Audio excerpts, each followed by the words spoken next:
पौधों में डिजीज होने की क्या क्या शर्तें होती हैं।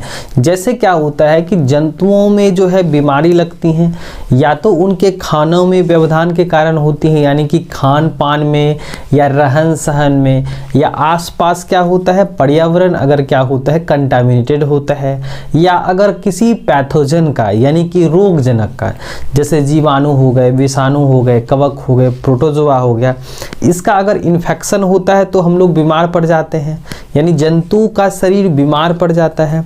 उसी तरह से अगर पौधों के शरीर डिजीज हो जाएंगे यानी उनमें बीमारी लग जाएगी तो कौन कौन से शर्तें होंगे, है ना।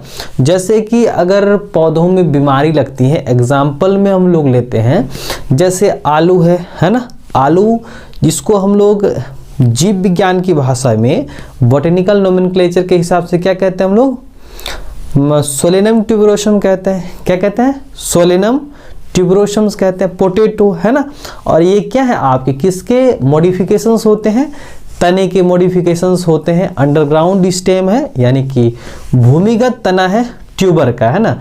सोलेनम ट्यूबरोसम इसका क्या है बायोलॉजिकल नाम है, बॉटेनिकल नोमेनक्लेचर है, और इसका जो परिवार होता है वह क्या होता है भाई, सोलेनेसी परिवार है इसका। ठीक है। अब देखिए कि जो पौधों में डिजीज होता है, जैसे मनुष्यों में अलग अलग कारणों से होता है, तो उसी तरह से पौधों में डिजीज होते हैं, बीमारी लगती हैं, तो उनके लिए क्या क्या होता है चलिए हम लोग पहले समझ लेते हैं। तो आलू में क्या होता है, एक बीमारी होता है जिसको हम लोग कहते हैं फाइटोप्थोरा इन्फेस्टेंस, यानी फाइटोप्थोरा इन्फेस्टेंस के कारण बीमारी होती है late blight disease of potato. क्या होता है? Late blight disease of potato, जो हम लोग ऑफलाइन क्लास में देखे थे। Late blight disease of potato जो होता है वह फाइटोप्थोरा इन्फेस्टेंस के कारण होता है, और early blight disease of potato किससे होता है? अल्टरनेरिया सोलेनाई से होता है ना। ये चीज हम लोग देख लिए हैं। तो पौधों में जो डिजीज लगेंगे, जैसे अगर फाइटोप्थोरा इन्फेस्टेंस है तो वह क्या करेगा, गेहूं के पौधे को बीमार करेगा, ऐसा नहीं होता है। और हम लोग इसके बचाव के लिए ना कि जो आपके पैथोजन है, रोगजनक है, वह तेजी से स्प्रेड नहीं करे, फैले नहीं, इसके लिए हम लोग क्या करते हैं, मिश्रित खेती करते हैं, है ना। कि जो हम लोग एक ही जगह पर जो है अलग अलग प्रकार के क्या करते हैं, हम लोग फसल उपजाते हैं एक ही जमीन पर। जैसे हो गया आपका गेहूं हो गया, चिकना हो गया, सरसों हो गया, अगर एक में ही हम लोग लगाएंगे ना, जिसको हम लोग मिक्स्ड क्रॉप कहते हैं, मिक्स्ड खेती हम लोग कह सकते हैं, मिश्रित खेती कहते हैं।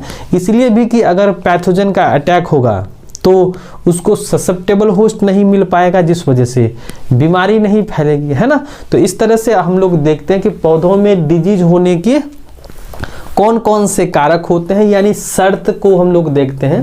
पहला जो वो है आपका ससेप्टेबल होस्ट है। अगर पौधों में बीमारी लगती है ना तो उनको क्या चाहिए भैया, होस्ट चाहिए। होस्ट हम लोग किसको बोलेंगे, जैसे हम लोगों ने अभी लिया कि आलू में क्या होता है, एक बीमारी लगती है जिसको हम लोग क्या कहते हैं, लेट ब्लाइट। क्या कहते हैं?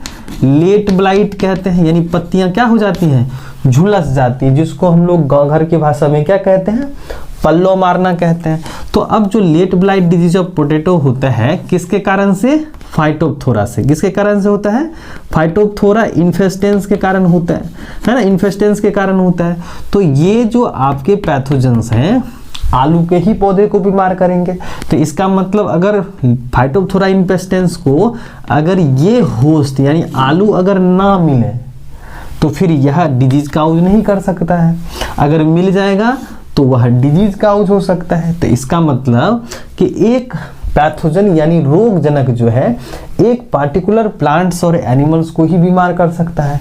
तो इसका मतलब क्या होना चाहिए, संवेदनशील परपोषी होना चाहिए, यानी कि आपका क्या होगा, होस्ट आपको मिल जाएगा। तो इस तरह से जो है क्या हो सकता है, डिजीज हो सकते हैं हमारे पौधे, और आक्रामक रोगजनक हो। तो यहाँ पर क्या क्या चाहिए, डिजीज किसी भी पौधों में जो है हो सके इसके लिए जो है संवेदनशील पोषी चाहिए, होस्ट चाहिए, आक्रामक रोगजनक चाहिए, और क्या चाहिए आपके कंडक्टिव इन्वायरमेंट चाहिए, यानी कि पर्यावरण क्या होना चाहिए, उन पैथोजेंस के लिए, उन होस्ट के लिए क्या होगा आपका, अगर प्रेरक होगा, कंडक्टिव होगा, तो इस तरह से जो है पौधे क्या हो सकते हैं, डिजीज काउज हो सकते हैं, यानी बीमार हो सकते हैं। तो इस तरह से हम लोग ऐसे समझ सकते हैं कि अगर एक पौधे जो है ना, पौधों में अगर बीमारी लगती है तो इसके लिए कौन कौन से जो है फैक्टर्स जो है वो चाहिए। पहला है ससेप्टेबल होस्ट, जिसको हिंदी में हम लोग क्या बोले, संवेदनशील पोषी चाहिए, आक्रामक और रोगजनक चाहिए और प्रेरक वातावरण चाहिए।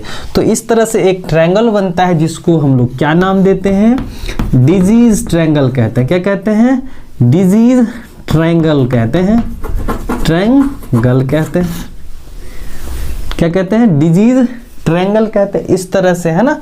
अब देखिए अगला जो है हम लोग जाने कि SCP क्या होता है, जो आपके परीक्षा के दृष्टिकोण से भी बेहद महत्वपूर्ण होते हैं और बहुत बार पूछे जाते हैं। SCP का पूरा नाम क्या है, तो भैया SCP का पूरा नाम क्या होता है, सिंगल सेल प्रोटीन होता है, यानी कि एकल कोशिका प्रोटीन होती हैं। और ये आपके शॉर्ट टाइप के प्रश्न पत्र इससे बनते हैं। SCP क्या होता है, यानी कि एकल कोसा प्रोटीन या एकल कोशिका प्रोटीन से आप क्या समझते हैं, और इनके कुछ उदाहरण दें। तो देखिए SCP जो होता है ना, यानी सिंगल सेल प्रोटीन जो होता है, एक कोशिकीय जो है आपके, जैसे शैवाल हो गए, कुछ कवक हो गए, इनमें क्या होता है, प्रचुर मात्रा में जो है ना प्रोटीन निहित होता है, जिसका उपयोग करके ना हम लोग क्या कर सकते हैं, हम लोगों के जो ज़रूरत की चीज़ें हैं यानी कि प्रोटीन्स हैं, उनकी हम लोग भरपाई कर सकते हैं। प्रोटीन्स कंटेनिंग होते हैं, यानी कि इसमें प्रोटीन की जो है काफ़ी मात्रा आपको इसमें देखने को मिलती है। जैसे स्पाइरुलिना है, क्या है, स्पाइरुलिना है, क्लोरेला है, आपके स्कैंडेस्मस है और एगेरिकस हैं। ये एगेरिकस जो है आपके क्या होते हैं, कवक होते हैं, यानी कि फंजाई होते हैं, और इनका जो शरीर होता है वो माइसिलियम का बना होता है। तो अगर परीक्षा में आता है SCP क्या है, तो हम लोग कहेंगे यह क्या होता है, इसका पूरा नाम क्या होता है, सिंगल सेल प्रोटीन होता है। और ये कुछ ऐसे शैवाल होते हैं, कुछ ऐसे कवक होते हैं, यानी एक कोशिकीय जीवधारी होते हैं, जिसमें क्या होता है, प्रोटीन की मात्रा पाई जाती है। और यह जो होता है इन्वायरमेंट्स जो है, यह इससे क्या होता है, प्रदूषित भी नहीं होता है, और हम लोगों को जो है ये एक अच्छा स्रोत के रूप में हम लोग इसको इस्तेमाल कर सकते हैं।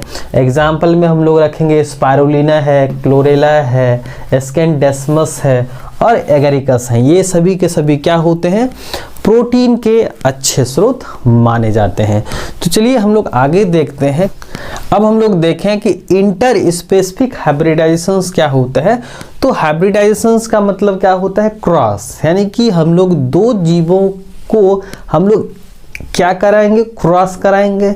यानी कि इंटर का मतलब होता है यानी कि दो अलग अलग स्पीशीज, क्या होता है, दो अलग अलग, है ना, अलग अलग प्रजातियों के बीच अगर हम लोग क्या कराते हैं, क्रॉस कराते हैं, तो उसे हम लोग क्या कहते हैं, अंतः विशिष्ट संकरण क्रॉस कहते हैं, यानी कि इंटर स्पेसिफिक हाइब्रिडाइजेशंस कहते हैं, जिसके परिणाम स्वरूप आपका खच्चर यानी कि म्यूल प्राप्त होता है। यानी कि एक ऐसे जीवधारी जो क्या होते हैं, घोड़ा, यानी कि जो आपके मादा घोड़ा होता है, यानी इसको हम लोग मेयर कहते हैं, आप इसको घोड़ी भी लिख सकते हैं, और नर गधा जो होता है यानी कि मेल डोंकी, जिसको हम लोग जैक कहते हैं। तो यहाँ पर क्या होता है कि इंटर यानी कि दो अलग अलग प्रजातियों को एक साथ क्रॉस कराया जाता है, जिससे जो प्रोडक्ट्स बनते हैं, उत्पाद बनते हैं क्रॉस के परिणाम स्वरूप, इन दोनों से क्या होता है, शक्तिशाली होता है। तो यहाँ पर हम लोग इसको इस तरह से परिभाषित कर सकते हैं कि अंतः विशिष्ट संकरण यानी कि इंटर स्पेसिफिक हाइब्रिडाइजेशन जो होता है, एक ऐसा क्रॉस होता है जिसमें दो विभिन्न प्रजातियों के बीच क्या किया जाता है, क्रॉस करवाया जाता है, जो क्या होता है, अपने जो पेरेंट्स होते हैं इससे अधिक शक्तिशाली होते हैं, बलवान होते हैं। जिसमें एग्जाम्पल में हम लोग रख सकते हैं खच्चर। और पूछा भी जाता है म्यूल का निर्माण कैसे होता है, खच्चर कैसे प्राप्त होता है, तो ये होता है मेयर और जैक से। मेयर हो गया आपका तो घोड़ी, और जैक के जो है ना, जैक क्या होता है, मेल डोंकी होता है, नर गधा होता है। तो इनके सम्मिश्रण से यानी क्रॉस से क्या होता है, एक विशिष्ट प्रजातियां मिलती हैं जिसको हम लोग खच्चर कहते हैं। तो पूछा जा सकता है कि खच्चर का निर्माण कैसे होता है, तो क्या कहेंगे, गधा यानी नर गधा और घोड़ी के संयोग से क्या होता है, खच्चर प्राप्त होता है। और यहाँ पर आपको ध्यान रखने हैं कि म्यूल जो होता है, म्यूल जो होता है वह क्या है आपका, किस प्रकार का हाइब्रिडाइजेशन है, तो ये है इंटर स्पेसिफिक। क्या है, इंटर स्पेसिफिक होता है। और यह किससे किससे भाई, तो मेयर से, है ना, घोड़ी से और डंकी से, है ना, जिसको आप क्या कह सकते हैं, जैक कह सकते हैं। तो यहाँ पर क्या होता है, म्यूल बराबर आप लिख सकते हैं मेयर प्लस जैक। मेयर किसको बोले, खच्चर को बोले, किसको बोले भाई, खच्चर। तो खच्चर कैसे प्राप्त होता है भाई, तो क्या होता है आपके मेयर से यानी कि घोड़ी से, है ना, और गधा से। गधा जो है वो क्या है, नर है, और घोड़ी क्या है, मादा है। तो इस तरह से क्या होता है, खच्चर प्राप्त होता है। और खच्चर किसका एग्जाम्पल है आपका, इंटर स्पेसिफिक हाइब्रिडाइजेशन